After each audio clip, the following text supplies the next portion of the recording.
자녀들이 힘들어하면 그냥 두고 볼 수가 없습니다. 연금으로 받는 게 좋습니다. 살면서 가장 마음 아픈 순간이 언제냐고 묻는다면 아마 많은 부모들이 이렇게 대답할 겁니다.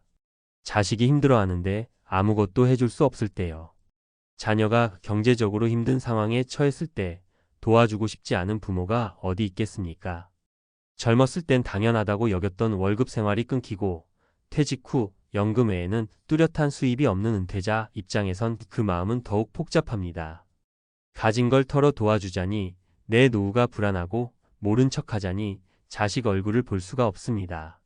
그 사이에서 마음 고생만 깊어지죠. 그래서 저는 말합니다. 연금으로 받는 게 좋습니다. 목돈을 쥐고 있으면 당장 도와줄 수 있는 여유는 생기지만 그 돈이 사라지면 남는 건 후회와 불안뿐입니다. 반면 연금은 매달 꾸준히 들어오는 작은 안전망입니다. 그 흐름만 잘 지켜도 자녀를 도울 여유, 내 삶을 지킬 여유가 생깁니다. 실제로 이런 경우를 주변에서 종종 봅니다. 첫 번째 사례는 62세의 김정자 가명 어르신 이야기입니다. 정년퇴직 후 퇴직금 2억 원을 일시금으로 수령한 뒤 자녀 셋의 결혼 자금과 보증금, 대출 상환 등으로 절반 넘게 쓰게 됐다고 합니다. 그땐 도와주는 게 맞다고 생각했어요. 아이들이 버는 것도 빠듯했으니까. 하지만 몇 년이 지나면서 정작 본인은 생활비가 부족해졌고 그때서야 국민연금을 연기 없이 수령하기 시작했죠. 연금이 들어오기 시작하고 나서야 이제야 내 삶이 조금 안정됐다는 말을 하셨습니다. 두 번째는 65세의 이병철 가명 씨의 경우입니다. 그는 퇴직 후 공무원 연금을 매달 230만 원 정도 받습니다. 자녀가 직장을 잃고 어려움에 빠졌을 때도 목돈을 꺼내 쓰는 대신 매달 50만 원 정도 생활비를 보태주며 지속적으로 돕고 있습니다. 목돈으로 한 번에 도와줬다면 지금은 나도 힘들었을 거예요. 연금이 있으니 가능한 일이죠. 연금은 단순한 노후 소득이 아닙니다. 가족의 위기를 버텨내는 힘이 될 수 있습니다. 세 번째는 오히려 반면교사입니다. 퇴직 후 3억 원가량의 퇴직금을 일시금으로 수령했던 60대 후반의 송모 씨는 자녀의 사업 실패로 인해 1억 원 가까운 돈을 지원했습니다. 안타깝게도 사업은 회복되지 않았고 본인은 결국 70세가 넘어 기초연금 외에는 아무 수입이 없는 상태가 되었습니다.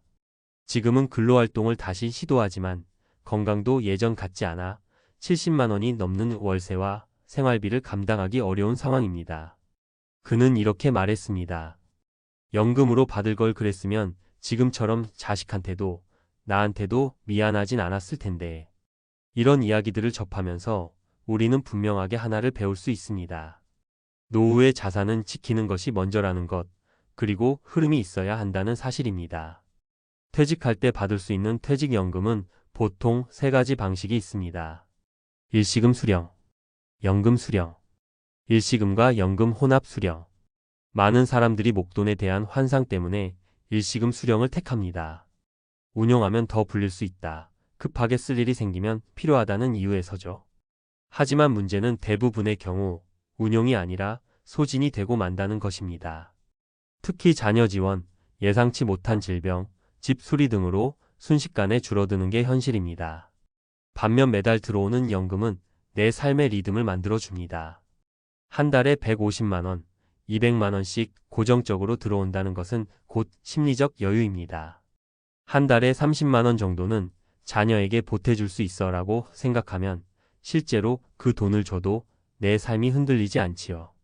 반면 목돈으로 한 번에 2천만 원을 쥐어주면 다시는 회복이 어렵습니다. 도움은 지속성이 있을 때 효과적이지 소진되면 후회만 남습니다. 물론 자녀가 힘든데 가만히 있자는 얘기가 아닙니다. 도와야죠. 하지만 지속 가능하게 도와야 합니다. 그래서 연금은 그 자체로 자녀를 위한 보험이기도 합니다. 만약 연금 수령을 앞두고 있다면 꼭 전문가와 상담해 보세요. 국민연금은 연기하면 수령액이 최대 36%까지 올라갑니다. 퇴직연금도 연금형 수령 시 세제 혜택을 받을 수 있고 55세 이상이면 연금 계좌로 이체 후 자율적으로 수령 시기를 조정할 수 있습니다. 특히 공무원 연금, 사학연금 등 고정성이 높은 연금을 보유한 분들은 목돈에 대한 유혹을 버리고 안정적인 흐름을 선택하는 것이 훨씬 현명합니다. 그리고 무엇보다 중요한 건 자녀와의 기대 조절입니다. 부모가 도와줄 수 있는 범위는 내 여유 범위 내여야 하고 그것이 끝없는 희생이어선 안 됩니다.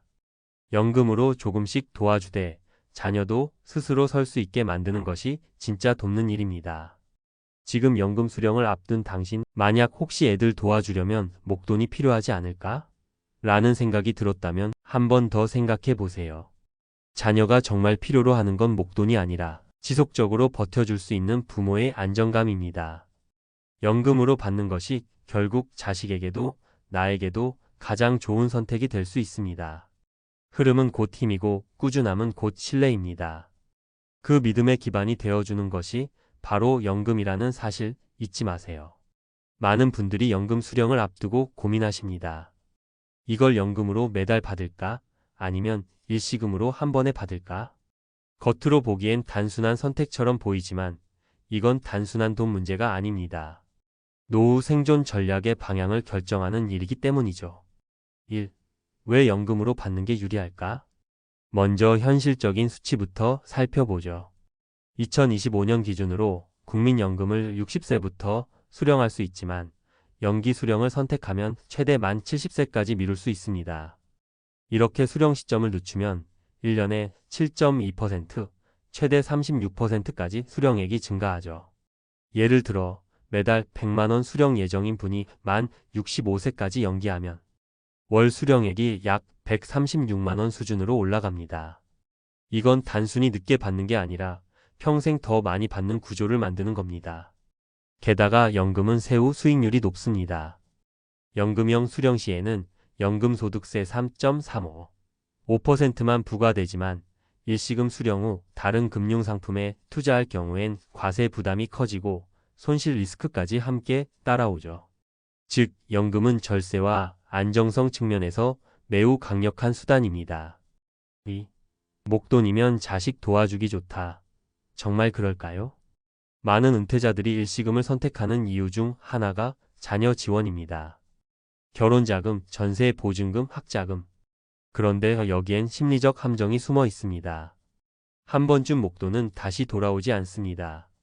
그리고 이상하게도 부모가 가진 목돈은 가용 자산으로 여겨지는 순간부터 타인의 계획에 포함되기 시작하죠. 반면 연금은 매달 고정된 금액만 나옵니다. 이건 곧 자녀에게도 기대치를 조절하게 만드는 장치가 됩니다. 엄마 아빠는 매달 150만원 연금이 전부야. 그 이상은 어렵다. 이렇게 되면 자녀도 현실적으로 요청을 줄이고 스스로 설 수밖에 없죠. 사실 많은 전문가들이 강조합니다.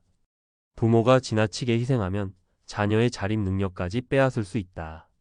연금은 적절한 심리적 거리두기와 지속 가능한 지원을 동시에 가능하게 하는 도구입니다.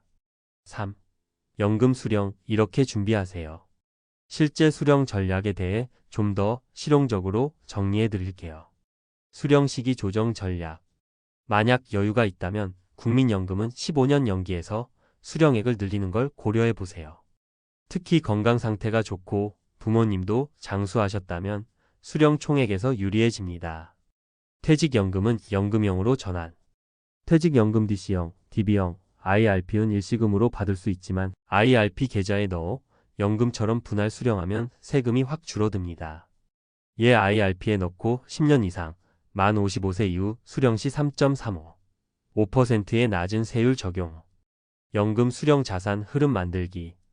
매달 200만원 국민연금 외에 소형 월세 수입 50만원, 배당 20만원 등 복수의 현금 흐름을 만드는 것이 핵심입니다. 연금만으로는 부족한 생활비를 보완하고 자녀 지원도 가능해집니다. 주의할 점도 있습니다. 목돈 유혹주의 자녀가 사업에 쓰겠다. 급하게 필요하다 해도 목돈은 반드시 상한선을 정해두고 원금 회수 계획이 있을 때만 부분 지원하는 게 안전합니다.